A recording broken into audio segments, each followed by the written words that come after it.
I want to show that C is a turning point where tangent theta equals to square root k and k is an integer to be determined. So I mean turning point here really means that we are going to take the dy dx.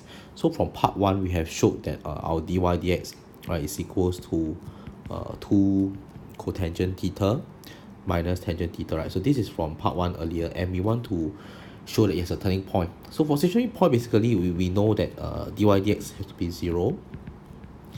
So I'm going to write in a very elaborate context that the dy dx is equals to 0.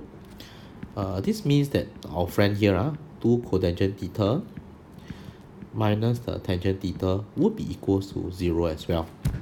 Okay, so I want to find in non-trigonometric form the exact coordinates of the turning point and explain why is it maximum. Okay, so let's look at solving this. So here this means that 2 cotangent theta is equals to tangent theta. Alright, to both, solving trigo equation, you have to make the trigo function the same on both sides, just like from secondary school knowledge. So one way is I can change, cotangent theta to 2 over tangent theta equals to tangent theta, and I can bring the tangent theta over to give me tangent square theta equals to 2, and tangent theta is equals to square root 2 or negative square root 2. Now tangent theta, because if you look at the earlier question, alright, they have said in earlier part that theta is between 0 and pi over 2, right? So this one really means that also tangent theta has to be positive. Okay, which is why we reject our negative value of tangent, and you can see that tangent theta is equals to square root 2, and as back to the question, k just equals to 2. Now if tangent theta is equals to 2, right, then what we can look at is from the fact that tangent theta equals to square root 2, alright, we need to use this to help us to find the exact coordinates of the turning point.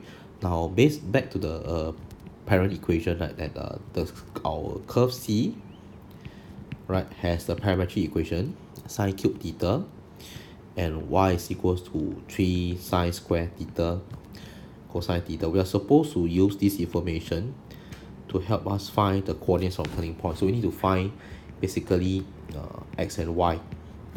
Alright, so if tangent theta is equals to square root 2, then let's write it out, because theta is between 0 and pi over 2. This is theta, and square root 2 is the same as square root 2 over 1, the opposite and adjacent, and you can actually conclude that the hypotenuse will be square root 3 using Pythagoras theorem. Alright, so from this itself you can see that sine theta is basically square root 2 over 3, and cosine theta is 1 over square root 3. Okay, and after that, following which, sub in sine theta equals to square root 2 over 3, alright, into x, and then you see that x is equals to square root 2 over 3 to the power of 3. This gives us, just solve this by yourself. Eventually you're going to get 2 square root 6 over 9.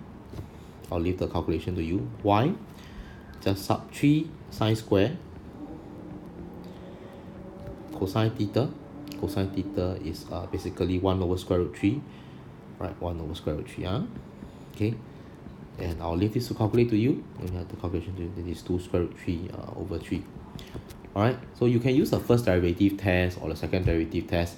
You'll be good. You can just apply the first derivative test. Okay, I will leave the calculation to you. I'm not going to show you how to do the first derivative test. I think it's very, very trivial now. So apply the first derivative test, and you can show that, you must remember to show, you cannot forget that 2 square root 6 over 9, 2 square root 3 over 3 is a maximum point.